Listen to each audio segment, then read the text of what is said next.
नमस्कार किसान भाइयों बहनों, आप सभी का स्वागत हमारे खास कार्यक्रम कृषि दर्शन में। मैं हूं मुकुल शर्मा। कृषि दर्शन में ना सिर्फ हम आपको जानकारी देते हैं कृषि क्षेत्र की, बल्कि उसके साथ साथ दूसरे भी जो क्षेत्र हैं जिसमें हमारे किसान आगे निकल रहे हैं। फिर चाहे बात पशुपालन की हो, मछली पालन की हो या उसके साथ साथ मुर्गी पालन।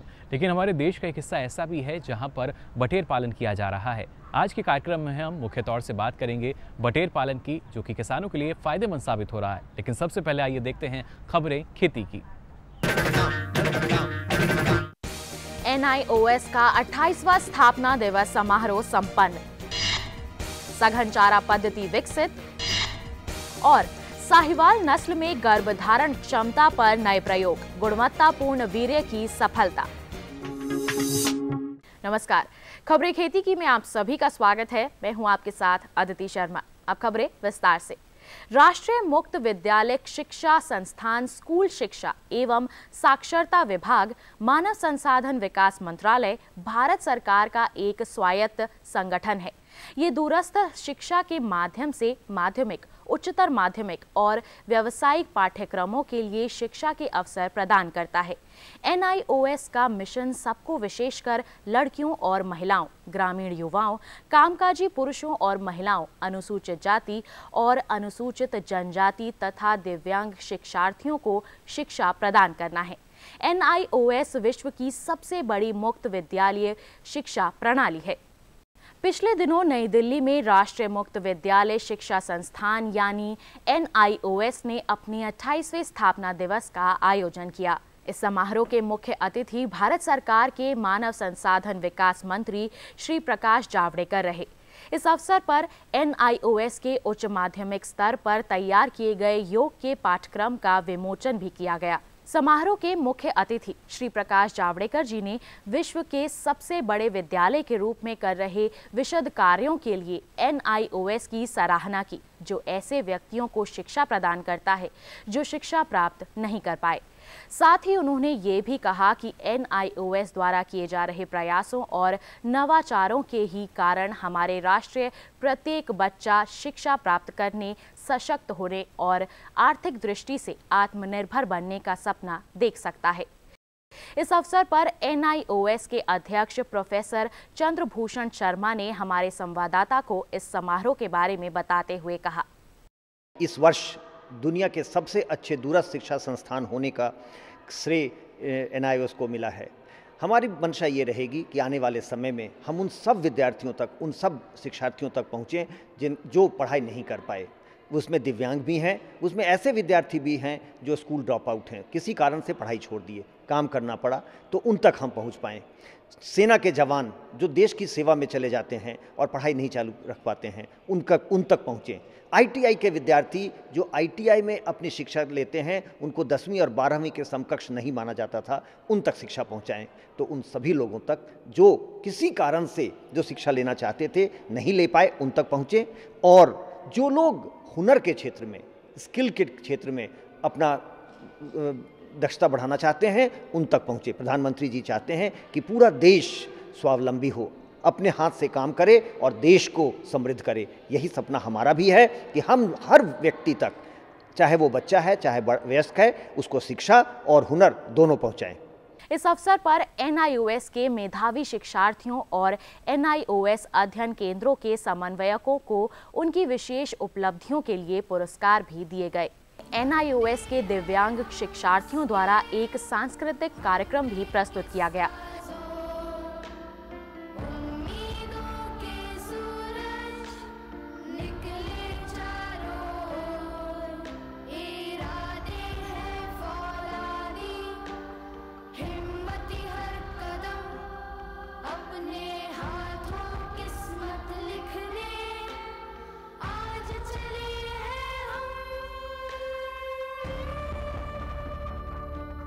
वर्ष भर पशुओं को संतुलित एवं भरपूर मात्रा में चारा मिलता रहे, इसके लिए जरूरी है कि हम कृषि में ऐसी फसलें एवं फलदार पौधों की खेती करें जिससे हमको अन्न, फल एवं चारा मिलता रहे। ये कार्य सफलतापूर्वक भारतीय चारागाह एवं चारा अनुसंधान संस्थान झांसी कर रहा है। पेश है ये रिपोर्ट।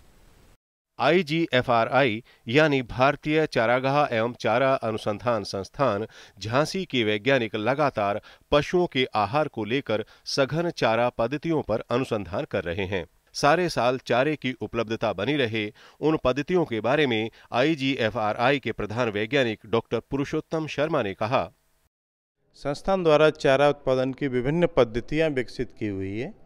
इसमें मुख्य रूप से सघन चारा उत्पादन पद्धति, उसमें वार्षिक तथा बहुवार्षिक पद्धति विकसित की गई है।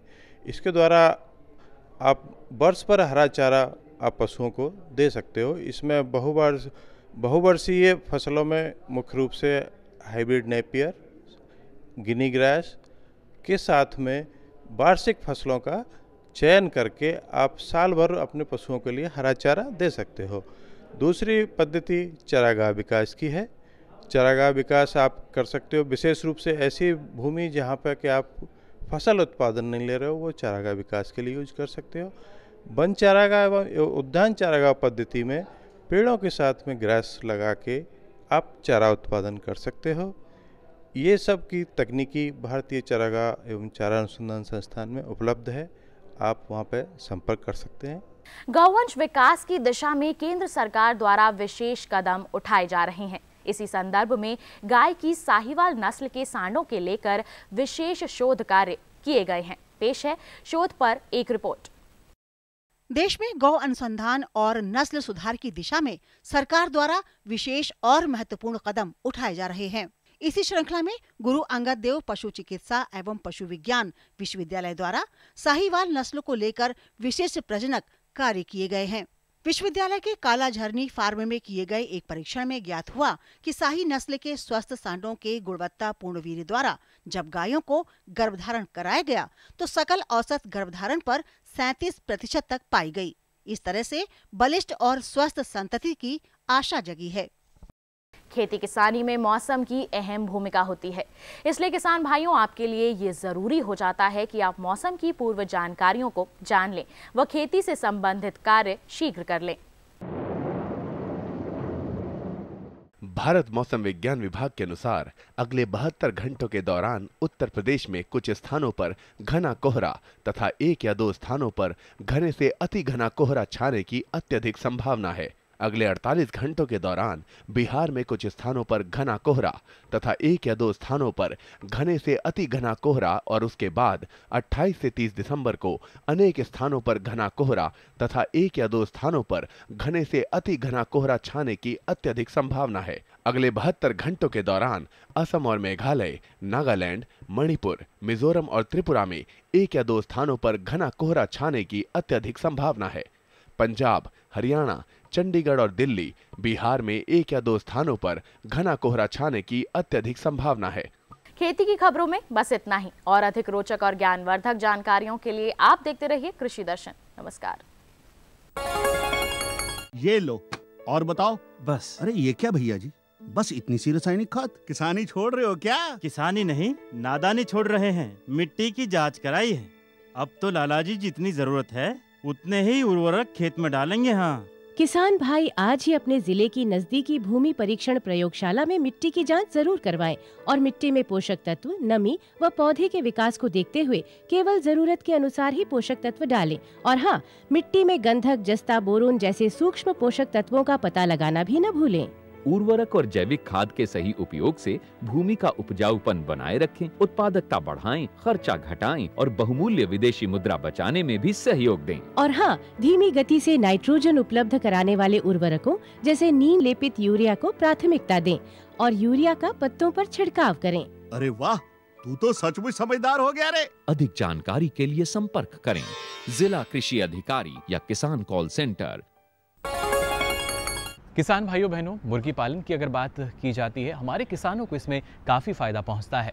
लेकिन अगर हम बात करते हैं पोर्ट ब्लेयर की, क्योंकि वहाँ के हिसाब से अगर बात की जाए तो वहाँ हमारे विशेषज्ञ आज बता रहे हैं आपको किस तरीके से उन्नत ढंग से आप बटेर पालन भी कर सकते हैं, क्योंकि यहाँ भी आपको दोगुना फ़ायदा पहुँच सकता है। ना सिर्फ अंडा उत्पादन होगा बल्कि साथ साथ मांस उत्पादन करके भी आपको फ़ायदा पहुँच सकता है। तो आइए लेते हैं जानकारी, क्या कहना है हमारे विशेषज्ञों का, जो बता रहे हैं बटेर पालन करके आपको कितना फ़ायदा पहुँच सकता है।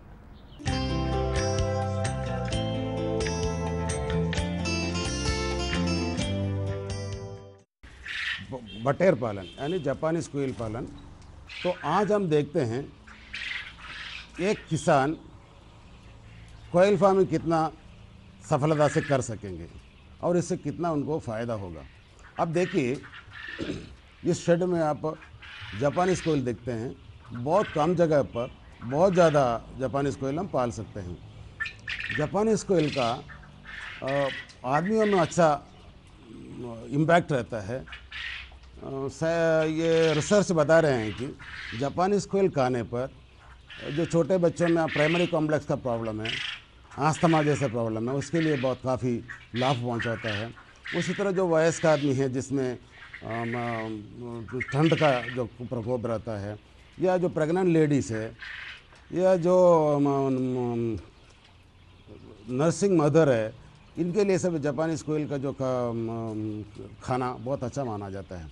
तो ये व्यवसाय करने के लिए आपको कुछ बातें ध्यान रखना होगा, वो मैं पीछे पीछे बता रहा हूँ। अभी आप देख लीजिए कि इसको किस तरह दाना पानी रखा जाता है, कि कौन कौन सा बर्तन में कैसे रखा जाता है। सरल सा छोटा सा लोहा का एक बर्तन है। ये लोहा का बर्तन होना का ज़रूरी नहीं है, अगर आप बम्बू का भी इस तरह का फीडर बना सकेंगे। पानी देने के लिए भी देखिए साधारण बेसन में पानी रखा हुआ है, उसके ऊपर एक गार्ड दिया हुआ है। ये गार्ड इसलिए दिया हुआ है कि ये बटेर इसका अंदर ना उतरे। और इसको एक बार सुबह दाना पानी देने के बाद इधर आपको ध्यान देने की ज़रूरत नहीं, ओनली आपको अंडा उठाने के लिए मेहनत करना होगा, बाकी आपको बहुत सरल से ये पाला जा सकेगा। जापानी स्क्विल इसका ओरिजिन हुआ है जापान में। पहले सबसे पहले उन्होंने इसको पालना शुरू किया था, वहाँ से ये 1974 में इंडिया में आया है। तो इंडिया में ये जो रिसर्च एग्रीकल्चर रिसर्च इंस्टीट्यूट ने लाया गया, वहाँ से ये पूरा देश में फैलाया गया है। इंडिया में दो तरह का जापानी स्क्विल है या बटेर है। एक तो जो ब्लैक ब्रस्टेड रहता है, जो नीचे उसका ब्लैक कलर रहेगा, वो वाइल्ड वैरायटी है। जो ब्राउन ब्रस्टेड रहेगा वो डोमेस्टिकेटेड वैरायटी है। इसमें जो वाइल्ड वैरायटी है उसमें जो प्रोडक्शन का क्षमता भी कम रहता है और उसको पालना मना भी है, उन्होंने बैन किया हुआ है। तो जो बटेर जो पालने के लिए है, यानी जो ब्राउन ब्रस्टेड जो बटेर है उसको हम लोग पाला जा सकता है। एक बटेर वयस्क एज में 200 से लेकर 250 ग्राम तक उसका वेट होता है। अतः 1 केजी में 5 से 6 बटेर मिलेगा आपको। और इसका जो मार्केटिंग है बटेर का बहुत डिमांड है, क्योंकि इसका खपत हमेशा बना रहता है। क्योंकि आजकल जो ये जो टेस्ट के हिसाब से आदमी डाइवर्सिफाइड पोल्ट्री फार्मिंग करते रहता है, ये एक डाइवर्सिफाइड पोल्ट्री फार्म में आते हैं। तो ये जो बटेर है, इस ब्रॉयलर वैरायटी भी होता है, लेयर वैरायटी भी होता है, जो केवल मांस के लिए पाला जाता है और अंडा उत्पादन के लिए भी पाला जाता है। इस तरह का वैरायटी है। लेकिन जो भी बटेर अगर आप पालेंगे, ये 6 से लेकर 7 हफ्ता तक मैच्योर हो जाता है, वयस्क हो जाता है, और 7 हफ्ता से ये उत्पादन में आ जाती है। और इसके अंडा जो है 8 से 10 ग्राम तक छोटा रहता है। लेकिन आप इसका मुर्गी का छोटापन या अंडा का छोटापन पर मत जाइए। इसको जो क्वालिटी है, इसका जो कंटेंट्स है, इसका जो न्यूट्रिटिव वैल्यू है, मुर्गी का अंडा या बाकी किसी तरह का अंडा से काफ़ी अच्छा होता है। रिसर्च करके या एनालिसिस में ये बताता है कि कोयल का जो मीट होता है उसमें कम से कम 20 to 21% प्रोटीन रहता है, और इसमें फैट की मात्रा बहुत कम, कोलेस्ट्रॉल ना का बराबर।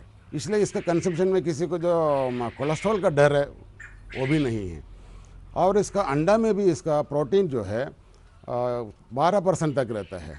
तो 12% प्रोटीन, बिकॉज ऑफ इसका जो हाई प्रोटीन क्वालिटी की वजह से ये आदमियों में जो न्यूट्रिशन का प्रोटीन का रिक्वायरमेंट है ये पूरा करता है। इसलिए इसका डिमांड बाहर देश में बहुत ज़्यादा है। लेकिन अभी इन द्वीपों में अभी तक इसका उतना पॉपुलरिटी नहीं हुआ है।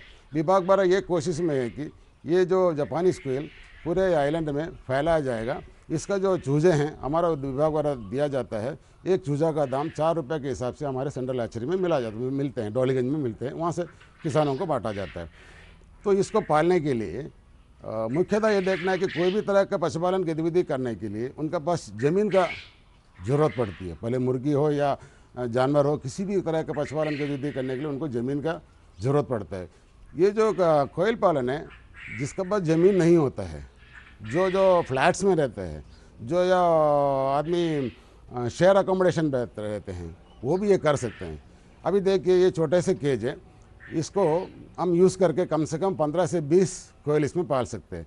उनको जो जगह की ज़रूरत है, 1 स्क्वायर फीट में 5 से 6 बटेर हम पाल सकते हैं, जबकि मुर्गी में 1.5 स्क्वायर फीट चाहिए एक मुर्गी के लिए, जबकि आप इधर हम 1 स्क्वायर फीट पे 5 से 6 बटेर आप पाल सकते हैं। कहने का मतलब यह है 15 स्क्वायर फीट पर आप 100 बटेर आराम से पाल सकते हैं। अगर आप 15 बटेर अपना घर पे पालेंगे तो कम से कम आपको 8 से 10 अंडा रोज़ाना मिलेगा। इससे आपका घर का जो प्रोटीन रिक्वायरमेंट है, आपका जो बच्चों में जो प्रोटीन डेफिशिएंसी वगैरह है, वो आप मीट कर सकेंगे। और सबसे मेन बात है कि आप ऑर्गेनिकली प्रोड्यूस कर सकते हैं। आजकल जो मार्केट में अंडा मिलता है या किसी तरह का जो बटेर मिलता है, जो भी मिलता है, अडल्ट्रेशन का ये डर हमेशा बना रहता है। अगर इस तरह के एक छोटा सा यूनिट अपना घर पे रखेंगे तो आपको ये हमेशा प्रोटीन का जो डेफिशिएंसी है मीट करते रहेंगे। और इसको जब पालने का बात आती है तो ये कैसा पाला जाएगा, तो ये होती है कि छोटे में बहुत छोटी साइज़ की रहती है, 8 से 10 ग्राम ही उसका वेट रहेगा।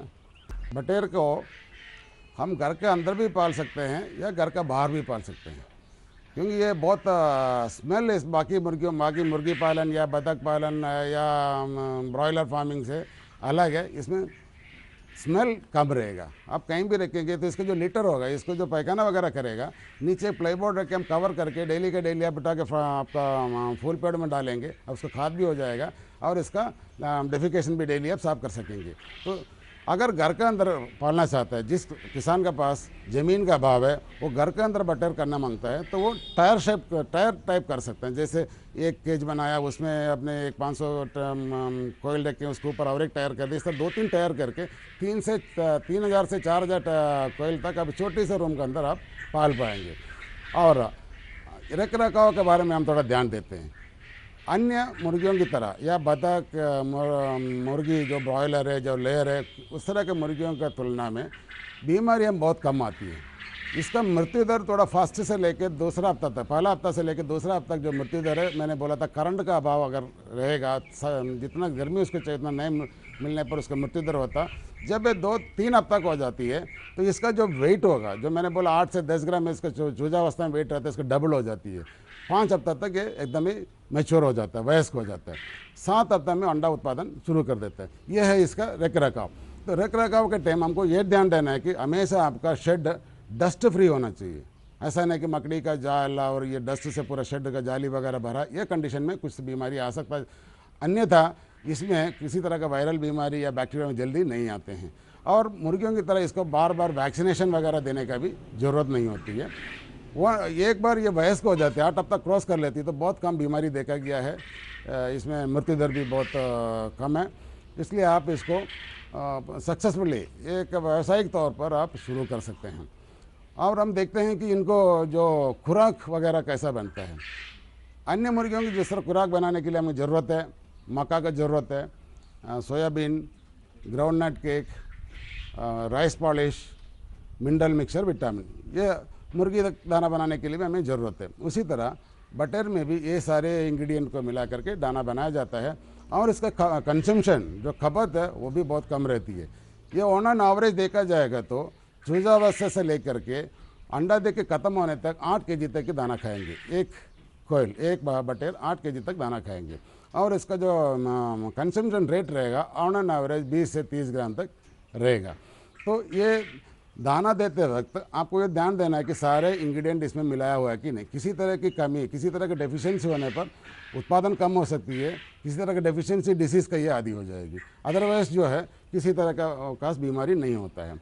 जब आप चूजा ले आते हैं घर पे, जब मैंने बोल रहा था करंट सबसे पहले चेक कर लेना चाहिए था, उसके बाद पानी देने का व्यवस्था भी आपको ठीक करना चाहिए। क्योंकि जो बर्तन में पानी रखेंगे, बड़ा वाला बर्तन में पानी रखेंगे तो ये बच्चे उसके अंदर घुस के मरने का डर बना रहता है। उसी तरह लाइट कम होने पर एक दूसरे के ऊपर पाइलिंग करना शुरू हो जाता है, एक के ऊपर चढ़ जाते हैं, तो एक जगह में ये जमा होना शुरू हो जाएगा, तो नीचे वाले सारे मर जाती है। तो आपको जब चूजा अपने घर पे लेके आया है तो सबसे पहले देखना चाहिए कि उसका घर सही तरीके से बना हो। देख ले उसका नेट भी बहुत छोटा होना चाहिए, क्योंकि ये उड़ के बाहर जाने की इनका आदत है।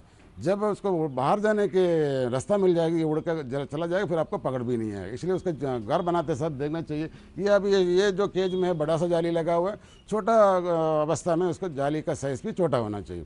और ये जो बर्तन होगा वो अभी आप देखते हैं यहाँ बर्तन लगा रखा है, ये देखिए बर्तन है, इसमें ऐसा व्यवस्था है, प्लेट है, प्लेट के ऊपर एक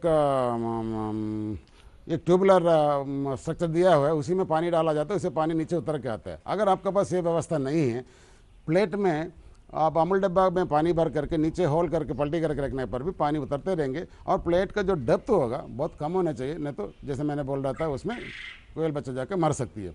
अगर बर्तन की गहराई ज़्यादा है तो वहाँ पे छोटे छोटे पत्थर कंकड़ जो है इसमें डाल करके भर सकते हैं। जो कंकड़ के बीच में पानी आएगा वो बटेर पिएंगे तो उसमें डूब के मरने का चांसेस नहीं रहता। ये भी ध्यान रखिए कि जब आप लाइट दे रहे हैं, लाइट के नीचे पानी का बर्तन नहीं होना चाहिए। अगर लाइट के नीचे पानी के बर्तन देंगे तो वो पानी पीने का अलावा उसके ऊपर चढ़ना शुरू हो जाएगा और गीला कर देंगे और एक ऊपर एक जमा होना शुरू हो जाएगा, उसमें भी मृत्यु दर होने के चांसेस है। ये अगर 2 हफ्ता तक ये अवस्था थोड़ा आप ध्यान देंगे तो 2 हफ्ता में ये उसका दुगना साइज़ का आ जाती है। उसके बाद उसमें देखभाल आराम हो जाएगा, जैसे वयस्क जिस तरह देखभाल करते हैं उस तरह आप कर सकते हैं।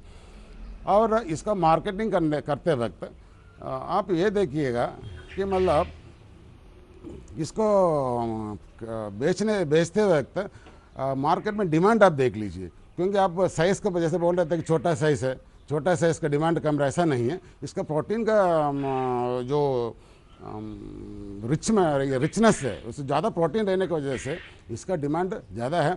तो किसान भाइयों, ये जो व्यवसाय है बटेर पालन एक अच्छा व्यवसाय हो सकते हैं अगर आप इसको अपना के इन द्वीपों में, जैसे टूरिज्म का डेवलपमेंट बहुत ज़्यादा हो रही है, जैसे रेस्टोरेंट होटल्स वगैरह ज़्यादा आ रही है, इधर में जो आते फॉरेन्स इनका डिमांड करके इसका करेंगे, डिमांड बहुत ज़्यादा रहेगा। अगर आप उत्पादन इसका करेंगे तो इसका मार्केट बना रहेगा और इसका टूरिज्म पॉइंट ऑफ व्यू में ये एक बहुत बड़ा व्यवसाय बनकर आपको मुनाफा दे सकते हैं। इसलिए किसान भाइयों, कोयल पालन अपनाइए, ये हमारा आपसे विनती है। धन्यवाद।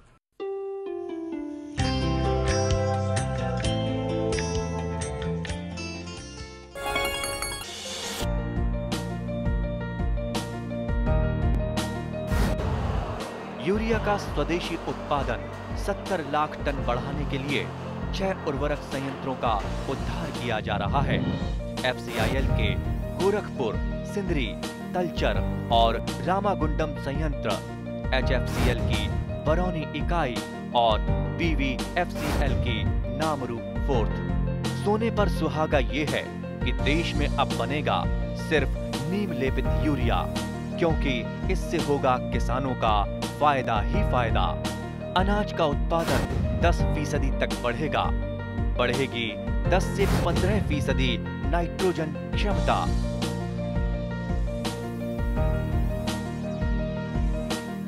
मेरे साथ बोलो ए बी। अरे नादान, बच्चे को ABC सिखा रहा है। अरे काम धंधे की ABC तू कब सीखेगा? ये देख विज्ञापन। तेरे जैसे कृषि विज्ञान सीखे हुए युवाओं के लिए भारत सरकार के कृषि मंत्रालय ने एक योजना बनाई है, ACABC। ACABC? जी हाँ, ACABC यानी एग्री क्लिनिक्स और एग्री बिजनेस सेंटर। इसके तहत कृषि विज्ञान पढ़े युवाओं का चयन होने पर उन्हें मुफ्त ट्रेनिंग दी जाती है और हाँ, अपना कारोबार चलाने के लिए बैंक से लोन भी मिलता है। इसके साथ ही अगर युवा अपने इलाके के किसानों की खुशहाली के लिए उन्हें खेती बाड़ी व अपने कारोबार से जुड़ी लाभदायक जानकारी देते रहेंगे तो उन्हें लोन पर 36 से 44% तक की सब्सिडी भी मिलेगी। तब तो मैं जरूर सीखूंगा काम धंधे की ABC। शाबाश, चलो अपनाएं स्वरोजगार, खेती में हो विकास अपार। आपको हमारा कार्यक्रम कृषि दर्शन कैसा लगा? अपने सुझाव, प्रतिक्रियाएं एवं सवाल हमें इस पते पर भेजें। कृषि दर्शन, कमरा नंबर 10, CPC दूरदर्शन, खेलगांव, नई दिल्ली 110049। जुड़िए हमारे साथ ट्विटर पर twitter.com/कृषि दर्शन DD, फेसबुक पर facebook.com/कृषि दर्शन DD और देखिए कृषि दर्शन अब YouTube पर भी youtube.com/user/कृषि दर्शन DD। भेजें हमें मेल कृषि दर्शन DD@gmail.com पर। तो किसान भाइयों बहनों, आज के कार्यक्रम में इतना ही। हम उम्मीद करते हैं कि बटेर पालन की जानकारी आपने भी ली होगी। इसके साथ साथ खबरें खेती में जो आज खबरें आपने देखी, उनसे लगातार नई जानकारी आप तक हम पहुंचाते रहेंगे। लेकिन फिलहाल वक्त हो चला है आपसे विदा लेने का। दीजिए इजाजत, नमस्कार।